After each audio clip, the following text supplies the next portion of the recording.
Hello and what is up, everybody? This is Pac-Man here, and today we're going to be having a brief discussion about why the gaming industry today kind of sucks. Um, now, before you know, before you guys say anything, look, it is arguably a fact that the gaming industry today kind of sucks.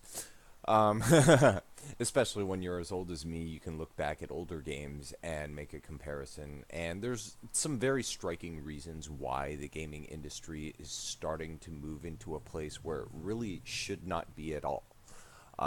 Some place that the gamers themselves need to fight back against. And really, we need to take control over what they are giving us. Um, First and foremost, I'm going to break down just simply where I come from on games. I don't know how old a lot of you guys are. Me personally, I'm 34. My first gaming experiences were in the late 1980s. I believe actually the first time I picked up a controller was in 1988.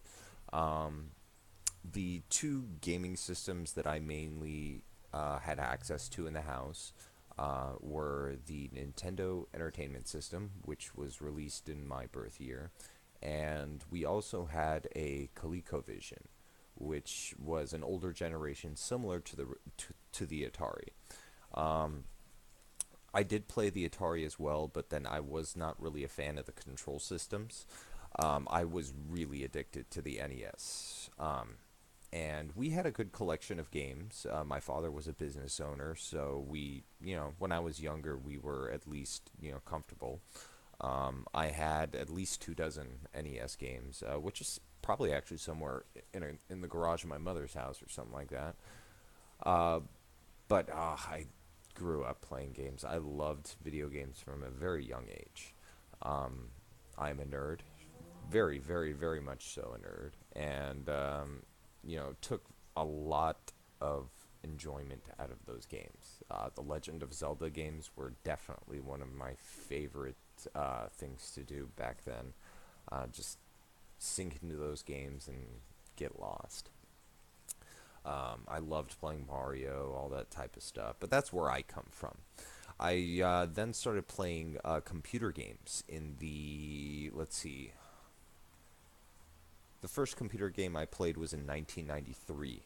We were at that point in my life actually, better than comfortable before my parents got divorced, and we had a Magnavox computer with a first generation CD-ROM that was available for the main, market. It was a CD-ROM that had an external tray that you put the CD into and then inserted the tray into the drive. Um, Almost kind of like looked like putting in one of those big, large, 5-inch floppies. But yeah, also had one of those and a 3.5-inch floppy drive, which was the newer thing at that time, the 3.5. Um, Before really the days of the internet and stuff like that, I played games like Myst. Just the pretty old by today's standard games. I then moved on to playing console again. Had an N64, which I still have and have about 2 dozen games for. I have an Xbox. I had a GameCube. Um, let's see. I had a PlayStation 2, and then we also got a let me see, a Sega Saturn, which I wish we still had because that would be a collector's item these days. Um, let's see, the last console I actually bought was a 360, and then I moved back to pretty much just playing on a computer. Because essentially these days, all a console is a dedicated gaming computer. And yeah, so I mean, you could play almost all the games that are on console on your computer anyway, so it's not really a big deal. I may end up buying a newer PlayStation just because of what is that? Death Stranding is definitely something that I'm looking forward to. So that being said, I come from a base of gaming when arguably gaming was much better. Now, This is how I would describe the aspects of gaming back then. I mean, very, very constrained on technology, and there were tons of games that were just total crap. I mean, total crap. These games were, reskins of exact same other games. We were, I mean, a lot of the time playing the exact same game with a slightly, differently skinned map and characters. But those games were structured absolutely differently than today's games. One features of those most of those games in the early generation were a lack of saving. There was no saving on the older consoles. You played the game and you played the game for that period of time, and that was it. You could not pick up where you left off and continue with your game. You had to beat it right then, right now. Which was very challenging because a lot of these games would take 6 to 8 hours of straight play game through if you're good at the game to actually finish. I actually beat almost every game that I owned. The only one that I did not beat, which still to this day is kind of a scar on my reputation, would be the game Ghost and Goblins. And I'm not talking about any of the sequels or later generation things, the original Ghost and Goblins on the NES. Um, I got to level 6, the very beginning of level 6, and then I died. There were, I believe, 9 levels, but getting to level 6 literally took me about 8 hours of straight gameplay to try to do. And that's actually one very, very, very important thing that's missing from today's games. There is no real risk of you not being able to pick up where you left off. Or if you die, you just start at the beginning of the level, you have as many lives as you need. Um, those games you died once and that was it. Or a lot of games you had, well, most of them actually, you had like maybe 2 or 3 lives, and then you had the opportunity to pick up extra lives during your playthrough, but not very many, just depending on the game. So you were very limited on the amount of lives that you had. So you had to really have a very good playthrough in order to even get far in the game. Other than that, drops and stuff like that of weaponry or stuff like that was very, very random. So you had to also just have the luck of the draw a lot of the time to beat these games. With the 2D scroller type games, it was really, really hard to beat those because of just how your field of view is fixed, and most of the time you would not be able to go backwards through the map. You could only go forwards. So that made those games very hard. And actually, the trick to beating most games in those older generations was solving very simple puzzles, but then timing button pressing exactly right to jump a gap or hit an enemy. That was the hardest thing about those games. Absolute difficulty in trying to get just through the level without dying. Um, and then you had games like Super Mario and stuff like that. Later generations of the NES games had things where you could enter a code. That code would bring you to a predefined part of the game. And since they weren't as complex, you had a very standard amount of equipment. The only thing that it really needed to know through that code was where you are in which level and what gear you had on. For example, in Ghosts and Goblins, if you had armor on or if that had already been stripped off of you, and what type of weapon you were using. But that, again, didn't show up until the later generation of games, actually close to the next generation of console. On the Super Nintendo in itself, the next generation, there was actually still in that first generation of games that were released, no saving. One of my favorite games actually on the SNES was Mega Man X, the 10th installment of Mega Man. Um, there was no saving in that game. It gave you a code to put in, but there was no saving in that game. So, um, those older games just had a sense of urgency. Once you started playing them, that was it.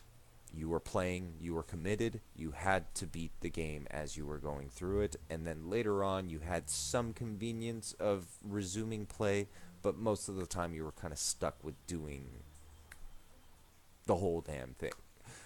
Um, okay, so that's point one. Point two, newer games are not finished. This is because of a couple different reasons. The first, actually, main reason why games are now releasing in a completely unfinished stage is because of convenience of modern technology. Back in the day, there was no such thing as applying a patch and fixing bugs in a game after it's been released. You sold the CD, you sold the cartridge. That was it. That was the final act. Later on, you could maybe buy the sequel to it, or, in the later game consoles, you could get downloadable content once, multiplayer games and internet really started getting integrated into gaming systems, starting with the PlayStation 2 and the Xbox. But those types of games were very limited that you could play, and there was no updating and stuff like that. You got games of today. I mean, I'm going to bring it up just because everybody loves to crap all over the game. Fallout 76.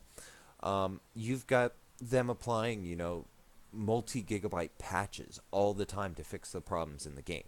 Okay, I'm not going to bring up the fact that it has all the same problems that modders already fixed from the previous game, and it's pretty much a reskin of Fallout 4. You know, it's it was disappointing because I'm a very, very big fan of the Fallout franchise, but the gaming industry has become lazy.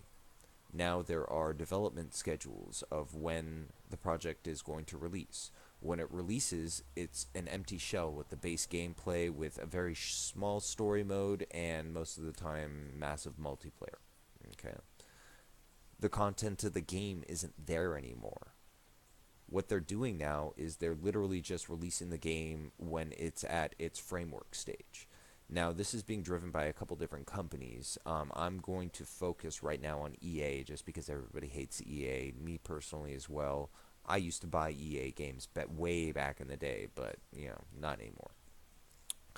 Um, Now, what they do, this is actually an example of a newer game right now, Anthem.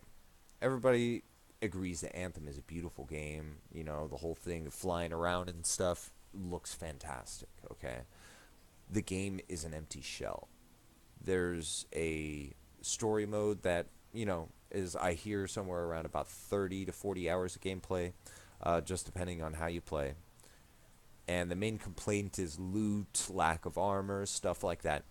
That is actually done on purpose. Now, anybody who follows gaming knows that the initial live streams that were released of the gameplay of Anthem had much, much more when it comes to armor, weapons, all that kind of stuff. The models were already made, it was in the game, and they were playing it. That content was stripped out of the game. Okay, this brings me to actually point number two. The incomplete stage of game, like with Fallout 76, it was mainly just incompetence. They wanted to push out a product as fast as humanly possible and really did not care about the quality of it before it came out. It was painfully obvious. With games like Anthem, it's a completely different story because it's actually the upper echelon of the corporate side of it that is starting to destroy the gaming industry. In the case of Anthem, what they did is they took the stuff that was already designed and developed in the game. Okay. Now, this is my opinion. Okay. The, you know, Again, opinion, but I am almost never wrong about this kind of stuff. Okay. Um, they stripped it out of the game, so literally they can add it later on in microtransactions. They recently added the Elysium chests, which everybody thought was going to have armor in it, but in actuality, they're actually just, skins for your armor. Okay, so there's only really two variants of armor that you can have at any time for each piece. Why do you think there's only two, especially when you open up that menu and it's so large, it almost is conspicuously empty? Okay?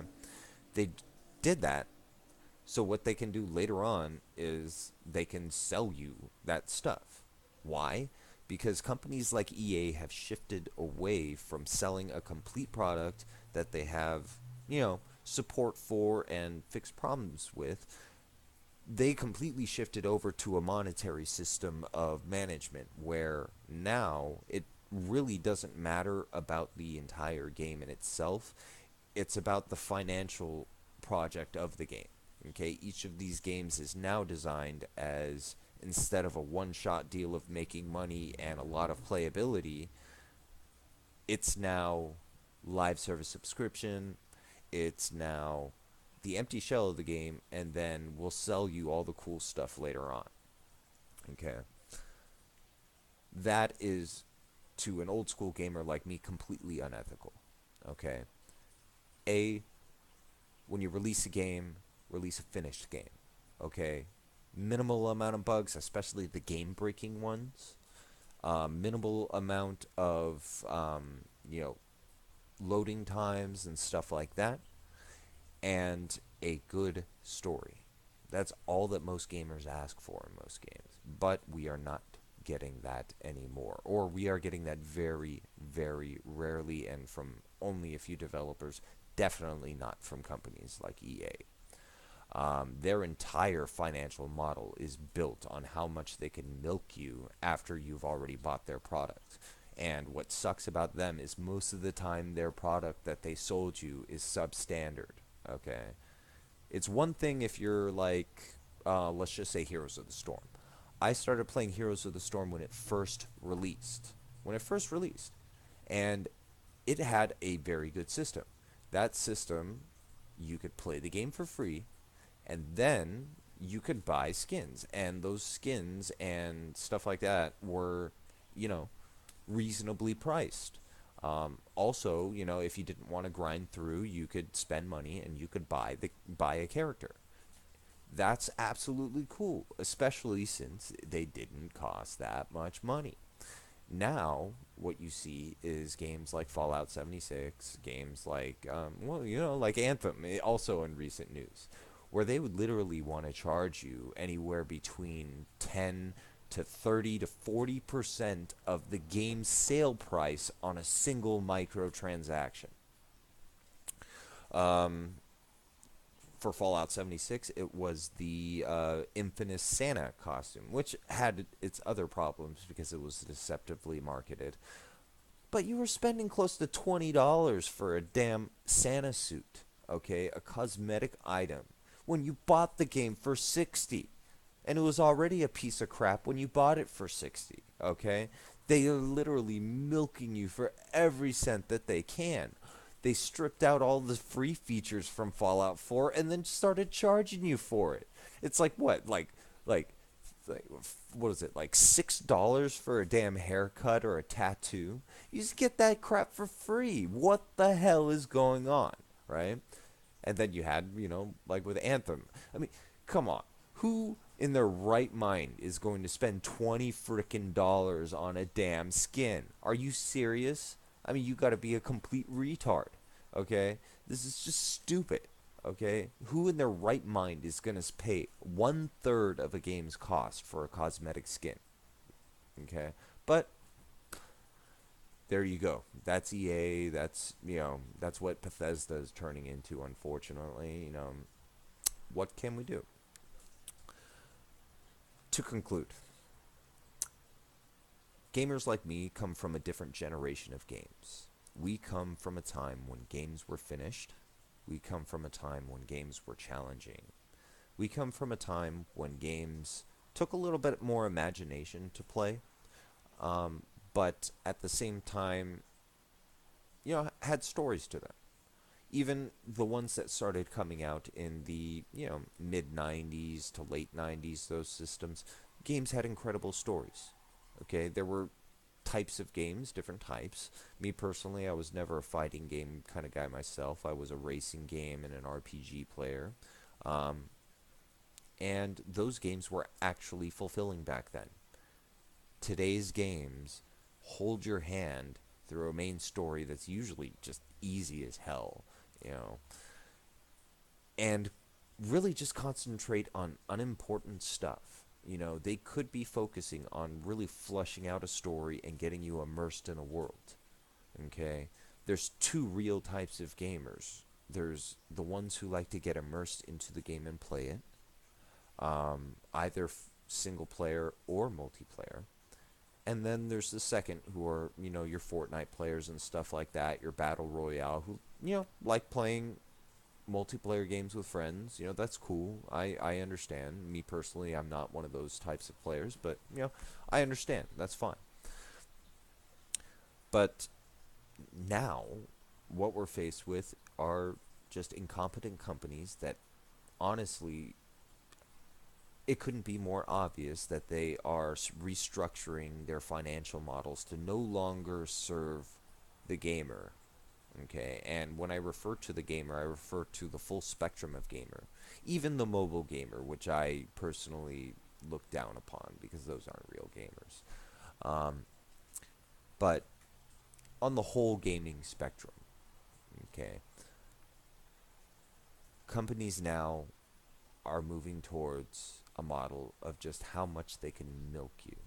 Okay, they're moving into models where how can we structure a game to make money, as much money as possible, instead of how can we build a game that people can play and play and play for 100 hours, 200 hours, 1,000 hours. It doesn't matter.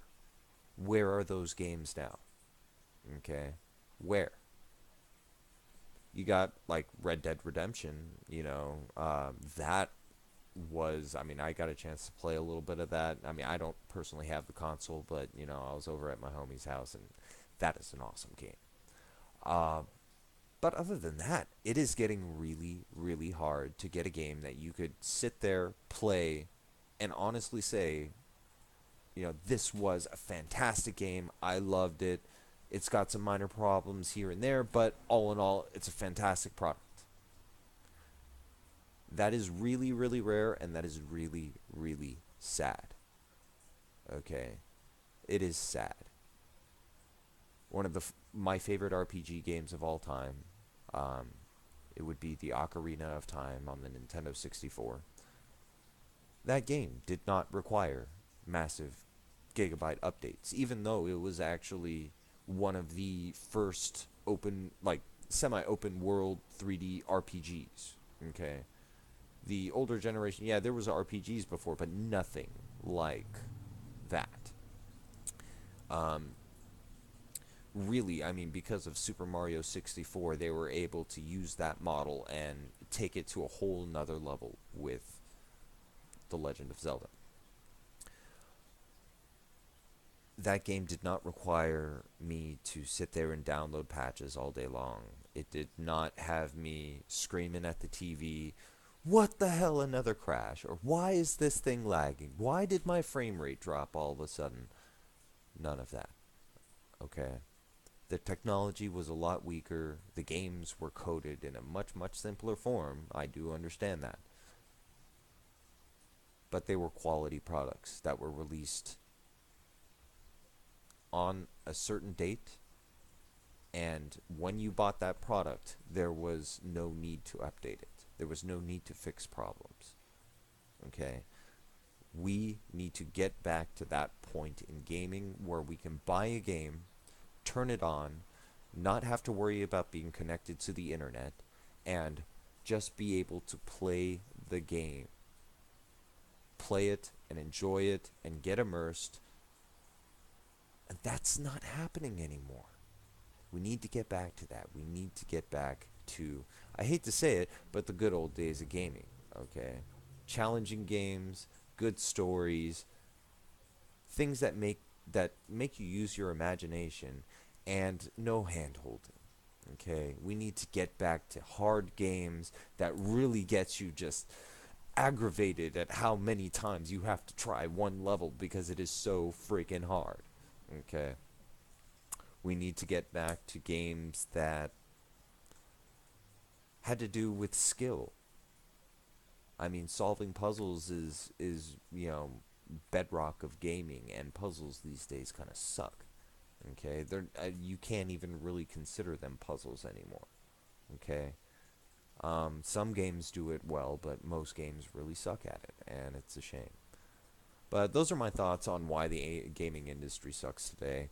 Um, my personal closing on this is that we just need to really get back to that good old days of gaming where products were finished, games were of at least a minimum amount of quality most of the time. I mean, unless it was just one of those, money grabber games, there was tons of them. But we need to get back to that. We really need to get back to a mentality in gaming where gaming companies are not relying on doing patches after something's released or a release schedule where they roll out stuff. Just give us a damn game on a release date and don't require us to wait. Don't make it multi-tiered so if you pay 100 extra bucks, then you get it a month before other people or something like that. Just give us the damn game, okay? We're buying them, okay? We're spending our money, okay? We as gamers need to be more focused on spending our money smartly, smarter. Whatever. We need to spend our money in a smarter way. We need to really just stick it to these gaming companies, okay? We need to send them a message that it is not okay that they are releasing games that are unfinished and nowadays overtax the consoles and computers to the point where, I mean, a lot of games newer games I have to play on low quality on my computer because otherwise I deal with very unstable frame rates, and that really kind of sucks. I mean, I don't have a potato computer, and that shouldn't be happening. But those are my rantings and ravings. Thanks for listening. If you did like it, leave a like. If not, leave me constructive criticism. I'm always here to, listen. I do read the comments. And, yeah, take care. Have a good night, guys.